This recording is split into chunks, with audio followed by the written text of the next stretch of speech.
बस अब बहुत हो गया, अब हम और नहीं सहेंगे अपने खून पसीने की टैक्स की पाई पाई का हिसाब और जवाब तलबी इन पीएम, सीएम और डीएम नेताओं से भी, अधिकारियों से भी हर हाल में करी। मैं श्री ID स्वामी भूतपूर्व हमारे होम मिनिस्टर रहे, मैं उनका दामाद हूँ जी, और पार्टी के सब लोग भी मुझे उस रिश्ते से देखते हैं जी।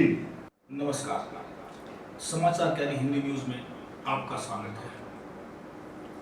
आज एक ऐसी हस्ती जिन्होंने देश हित के लिए IPS पद समय से 5 साल पूर्व त्याग कर इस देश की राजनीति, इस समाज को परिवर्तन करने का बीड़ा उठाया है। अपनी बहुत ही ईमानदारी से सेवा करने के बाद दम घुटता नजर आया। अपने मन के विचार इस समाज में हो रहे अत्याचार को सहन नहीं कर पाए और समय से 5 साल पहले सेवानिवृत्ति लेकर समाज में एक नया ढांचा, एक नए समाज का निर्माण करने के लिए राजनीति में आए। पूर्व IPS अधिकारी श्री रणबीर सिंह जी। रणबीर सिंह जी, आपका समाचार कैरी में स्वागत है। आपका बहुत बहुत धन्यवाद। सर्वप्रथम आपकी पार्टी का क्या नाम है, किस बैनर तले आप राजनीति में आए हैं? हमारी पार्टी का नाम है राष्ट्रीय लोक स्वराज पार्टी। राष्ट्रीय लोक स्वराज पार्टी। हिंदुस्तान में हजारों पार्टियां हैं, आई गई, आपने यही नाम क्या सोचा? इसके पीछे आपका क्या उद्देश्य है? ये सत्य है कि पार्टियां हजारों हैं, लेकिन मेरा नौकरी का छोड़ना, VRS लेना और फिर पार्टी की स्थापना करना, दोनों का बड़ा गहरा संबंध है। आपने सही कहा कि नौकरी में रहते रहते बहुत घुटन हो गई थी और इस अव्यवस्था को देख करके कहीं न कहीं उसके समाधान की तलाश में हमने इस पार्टी का गठन किया। उसका नाम रखा लोक स्वराज।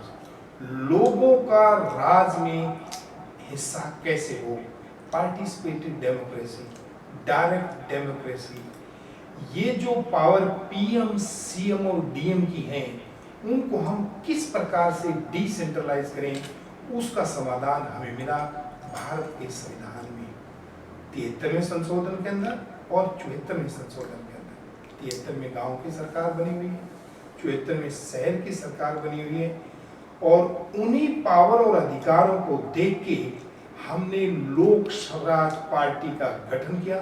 लोगों को एक मैसेज दिया, पार्टी हजारों हैं, लेकिन जो पार्टी अपने उद्देश्य के साथ, अपने मिशन के साथ, लोगों के हक हकूक को दिलवाने के साथ उतरे, उस पार्टी का नाम है लोक स्वराज। आज एक सर्विस पाने के लिए लोगों को बहुत मेहनत करनी पड़ती है, पूरा जीवन उसी में गुजार देते हैं। IPS अधिकारी बहुत बड़ी, एक बहुत बड़ा पद है, एक बहुत सम्मानित पद है, एक बहुत पावरफुल पद है। उसको छोड़कर देश सेवा में लगना बहुत बड़ी बात है। आज इनके जज्बे और इनकी भावनाओं से और प्रोत होकर संजय जी अब आगे बढ़े हैं। जी नमस्कार। और एक ऐसे व्यक्तित्व का परिचय जैसा कि आदरणीय संपादक राजेश कुमार जी आप लोगों से कर चुके हैं, मैं अभी जुड़ा हूं श्री रणबीर सिंह शर्मा जी से। जी हां, हरियाणा पुलिस के पूर्व IG हैं और IPS से VRS ले चुके हैं। इतना परिचय आप प्राप्त कर चुके हैं। कुछ बातें जो मैंने इनसे सीखी है, यहाँ पर आकर के मुझे जो सूचना मिली है वो मैं आपके साथ साझा करना चाहता हूं इंटरव्यू शुरू करने से पहले। जी हाँ दोस्तों, बहुत कम लोग होते हैं जिनके दिल में फिजा और व्यवस्था को बदलने का जुनून, जोश और जज्बा होता है। वो व्यक्ति बड़े अद्भुत प्रतिभाशाली होते हैं और एक अलग ही व्यक्तित्व होता है, एक अलग किरदार होता है जो व्यवस्थाओं के परिवर्तन को लेकर के काफी कुछ सहते हैं और समाज में परिवर्तन की सोच को लेकर के आगे बढ़ते हैं। पूर्व में आप ऐसे अनेकों उदाहरण देख चुके हैं। जब जब भारत की सत्ता परिवर्तन की मैं बात करूं या सामाजिक व्यवस्था के परिवर्तन की बात करूं, अनेक आंदोलनों की मैं बात करूं, इसी तरह की एक शख्सियत है रणबीर सिंह शर्मा। जी हां, आईपीएस हैं, हरियाणा पुलिस में पूर्व आईजी रहे हैं, वीआरएस ले चुके हैं और इनके जोश जुनून जज्बे को इन्होंने राजनीति में उतरकर एक राष्ट्रीय दल की स्थापना कर व्यवस्था परिवर्तन के लिए लगे हुए हैं। सबसे पहले मैं जानना चाहूंगा सर, जो पार्टी का मेन उद्देश्य है, जो अपने नाम की परिभाषा जो आपने दी है, क्या सोचकर के आपने नाम रखा, उस पर हम चर्चा कर चुके हैं। पार्टी की प्राथमिकता क्या रहेंगी, क्या विशेषताएं हैं और क्यों लोग हरियाणा में एक और दल को अपनाएं? आप बिल्कुल सत्य कह रहे हैं। आज लोगों के पास कोई भी रास्ता नहीं है इस पीएम, सीएम और डीएम की व्यवस्था को हटाने का। जी, जितनी भी पार्टी आनी है, मुख्य तौर से दो ही दल, कांग्रेस है, बीजेपी है, दोनों का एक सूत्री कार्यक्रम है, बहुत झूठ बोलना, बहुत जुमलेबाजी करना और बहुत ही सबजबाज दिखा करके लोगों को बहकाना। इन्होंने ये बात फैला दी है कि लोगों को बहका के वोट लिया जा सकता है। हम इस सिस्टम को तोड़ रहे हैं। सच बोल करके लोगों को एक सच्चे समाधान दे करके कि जब तक आप अपना काम खुद नहीं करेंगे, अपना हक सरकार बनाने का नहीं लेंगे, कोई सरकार निश्चित रूप से आपके लिए कोई काम नहीं करेगी। वो केवल और केवल राज भोगने के लिए आते हैं और उस राज की मलाई खाने के लिए आते हैं। लोगों के खून पसीने का जो टैक्स है उसको उड़ाने के लिए आते हैं। अगर एक बार पैसा किसी चीज के लिए दिया जाता है तो उस पैसे का 10% भी लोगों के पास नहीं पहुंचता है।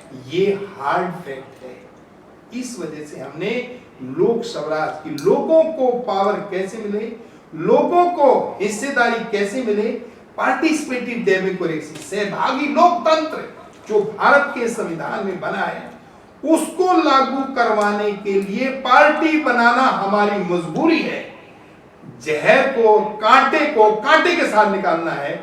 हमने भी अपना एक कांटा बिछाया है लोक स्वराज पार्टी के नाम से कि भी आपको हम एक संगठन देते हैं, ऐसा संगठन जो लिखित रूप में शपथ पत्र के ऊपर वायदे करेगा, जुमलेबाजी को हटाएगा, सबजबाज को हटाएगा और जो हो सकता है कि आपकी सरकार बनाने का काम हम करके दिखाएंगे। हिम्मत है तो कोई पार्टी लोगों को ये तीसरी सरकार बना के दिखा दे, हम उसी दिन अपनी पार्टी को घर भेज देंगे, अपनी पार्टी को ही हटा देंगे। तो इसलिए हमने लोक स्वराज पार्टी का गठन किया है, लोगों को उनका हक दिलाने के लिए, लोगों को उनके अधिकार दिलाने के लिए, लोगों की आने वाली पीढ़ियों को रास्ता दिखाने के लिए। जी हां, जब जब इस देश में परिवर्तन हुआ है, मैं बात करूं सृष्टि की, ब्रह्मांड की, जब जब इस देश में परिवर्तन हुआ है या विश्व में कोई अच्छी चीज अपनाई है लोगों ने, वो जोश जुनून और जज्बे के तहत ही अपनाई गई है। चाहे भगत सिंह की बात की जाए या जो वीर सावरकर रहे हैं या चंद्रशेखर आजाद रहे हैं, जिन्होंने इस देश की आजादी को तय किया था। जी हां, और आज राजनीतिक हालातों को देखते हुए आम आदमी जिस तरह से संकुचित हो उठा है, जिस तरह से आम आदमी परेशान नजर आ रहा है, और एक नए दल के विकल्प के रूप में रणबीर शर्मा जी आए हैं। क्या प्राथमिकता रहेगी? आप लोगों को क्या देना चाहते हैं? क्या नई सोच है? दर्द को आपने समझा है, दर्द को आपने महसूस किया है, क्या देना चाहते हैं लोगों को?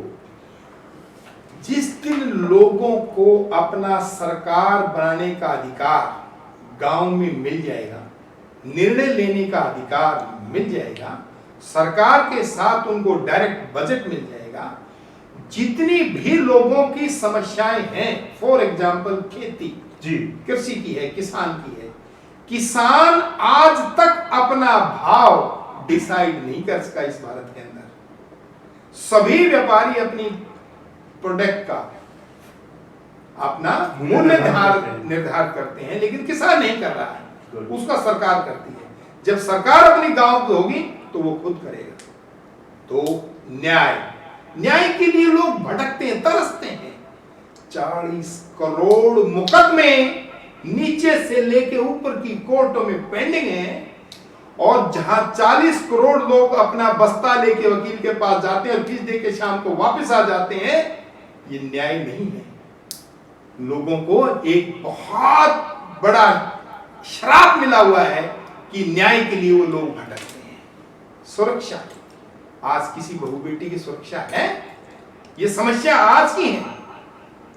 और जब गांव के अंदर गांव की सरकार होगी, थानेदार की आईपीसी की पावर होगी, तो लोग बैठ के कानून के मुताबिक अपना न्याय करेंगे और अपनी बहू बेटी की सुरक्षा करेंगे। बिजली, पानी, सड़क, शिक्षा, चिकित्सा, आज शिक्षा के नाम पे दुकानें खुल गई हैं। और जब गांव की हाथ में अपनी शिक्षा होगी, जो सबसे बेस्ट टीचर होगा वो लगाया जाएगा, जो सही काम करेगा उसको आगे बढ़ाया जाएगा। चिकित्सा, जो सबसे अच्छा डॉक्टर होगा उसको रखा जाएगा, जो नालायक होगा उसे घर बैठ जाएगा, जो सबसे अच्छा सुरक्षा देने वाला सिपाही थानेदार होगा उसको रखा जाएगा, जो घटिया होगा उसको बाहर भेज दिया जाएगा। ये व्यवस्था, ये सपने हकीकत में बदलने के लिए, जो कि कानूनी तौर से हमारे संविधान में विद्यमान है, उसको लागू करना के मिशन से, उद्देश्य से ये पार्टी खड़ी है। जी हां, अज्ञानता असमानता को जन्म देती है, और जब आपका ज्ञान वर्धन किया जाए या आपको सही सटीक जानकारी समय पर उपलब्ध कराई जाए, तो आप न्याय पाने के लिए और अधिक उत्सुक नजर आएंगे। जैसा कि राष्ट्रीय लोक स्वराज पार्टी के संस्थापक हैं पूर्व आईपीएस अधिकारी रणबीर सिंह जी कुछ उद्देश्य लेकर के आप लोगों के सम्मुख जो हमने बातचीत की है, अंतिम प्रश्न मैं जानना चाहूंगा सर, बड़ी अच्छी आपने बातें की हैं और लोगों को लगता है कि आपने उनकी रगों को छुआ है, लेकिन क्या केवल इस तरह की बातें करने मात्र से परिवर्तन हो सकता है, या उसके लिए क्या रूपरेखा है, क्या भविष्य की योजनाएं हैं? हमने पूरा संगठन का ढांचा तैयार किया हुआ है जी। देशभक्तों की टोलियां हर हलके में, हर गांव में तैयार हो चुकी हैं जी। लोग बड़ी तेजी के साथ हमारी तरफ आ रहे हैं, हमारी विचारधारा को, हमारी नीयत को समझ रहे हैं कि बस अब बहुत हो गया, अब हम और नहीं सहेंगे।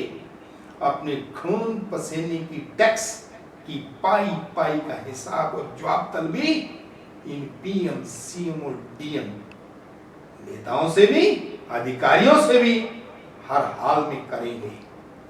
आज हर आदमी न्याय चाहता है, सुरक्षा चाहता है, अच्छी शिक्षा चाहता है, चिकित्सा चाहता है, किसान अपना भाव चाहता है।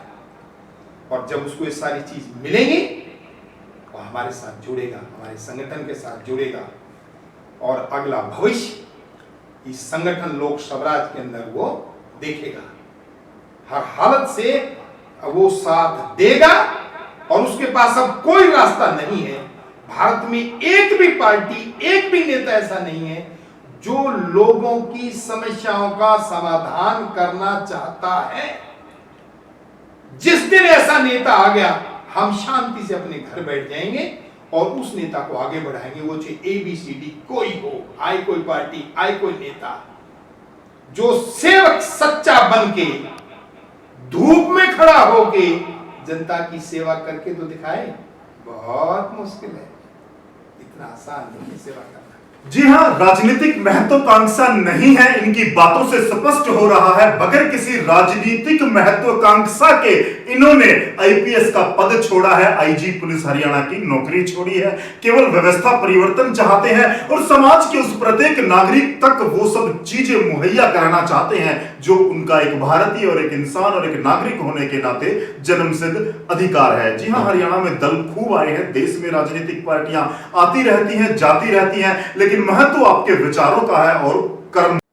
अंतिम बार मैं सर आपसे जुड़ना चाहूंगा और एक पर्सन जो लोगों के दिमाग में है, अब आप एक कर्मचारी, एक अधिकारी ना होकर के सार्वजनिक जीवन में प्रवेश कर चुके हैं। जी हाँ, एक पर्सन है दिमाग में, आपके संबंध रहे हैं पूर्व में भाजपा के जो वरिष्ठ नेता रहे हैं उनसे आपके संबंध रहे हैं, काफी क्लोज आप लोग रहे हैं, तो बावजूद भाजपा में जाने के ये क्या निर्णय लिया गया है? क्या ऐसी परिस्थितियां रही? लोग सोचते हैं कि इतने बड़े राजनीतिक संबंधों को कैश किया जाए, फायदा उठाया जाए, और आप नई पार्टी। संजय भाई, मैं क्लोज नहीं, मैं श्री ID स्वामी भूतपूर्व हमारे होम मिनिस्टर हैं, मैं उनका दामाद हूँ जी और पार्टी के सब लोग भी मुझे उस रिश्ते से देखते हैं। जी। अब दामाद जी आप कहाँ जा रहे हो? मैंने बोला आप हमारे हाथ दे दो ना। मैंने पापा को भी कहा, आडवाणी जी को भी कहा, और जो नेता मेरे पास आए जो मुझे कह रहे थे आप क्यों पार्टी बना रहे, मैंने कहा मैं सिर्फ एक हक की लड़ाई लड़ रहा हूँ, अपने लिए नहीं लड़ रहा हूँ, आने वाली पीढ़ियों के लिए लड़ रहा हूँ, जो लोग बच्चे दुखी हैं उनके लिए लड़ रहा हूँ। ना उन्हें रोजगार है, ना उन्हें सुरक्षा है, ना उन्हें न्याय है, ना किसान की सुरक्षा है। आप एक बार उन्हें अधिकार तो दे दो, वो अपना काम कर लेंगे। मोदी ने कहा आत्मनिर्भर, अरे मोदी जी बगैर सरकार के निर्णय लेने के अधिकार के और बगैर पैसे के आप कैसे आत्मनिर्भर बना दोगे? आप वहां से फरमान जारी करके या सीएम से जारी करवा के या डीएम से जारी करा के आत्मनिर्भर बनाना चाहते हो? ये कोरा समझबाज है, ये केवल एक ख्वाब है। अगर आपकी नीयत अच्छी है और आपको अपनी मौत दिखाई दे रही है तो आप फौरी 73वें संशोधन से गांव की तीसरी सरकार बनाइए, 74वें संशोधन से शहर की सरकार बनाइए, उन्हें उनके अधिकार दिए, उनके बजट दो और देखना 2 साल के अंदर गांव और शहर में आत्मनिर्भरता का डंका बजेगा, लोगों को रोजगार होगा, नए उद्योग होंगे, नए धंधे होंगे, नई खेती होगी। आप में करने का जज्बा होना चाहिए, अगर हिम्मत है तो करो, नहीं तो हम वो करने के लिए हमने बीजेपी को भी छोड़ा है और बीजेपी को ये दिखाने के लिए कि व्यवस्था तो अब बदलेगी, अब तो ठान ली, अब कोई रोक नहीं सकता। जी हाँ, राजनीति में नीति और नियति का बड़ा महत्व होता है और जिस तरह से आईजी रणबीर शर्मा जी जो पूर्व में है उनकी राजनीतिक पृष्ठभूमि का भी आपको पता चल चुका है, बावजूद उसके उन्होंने यह बीड़ा उठाया है परिवर्तन का। देखना बड़ा दिलचस्प होगा आने वाले समय में राष्ट्रीय लोक स्वराज पार्टी को लोग कितना अपनाते हैं और इस विचारधारा का कितना प्रभाव लोगों पर पड़ता है।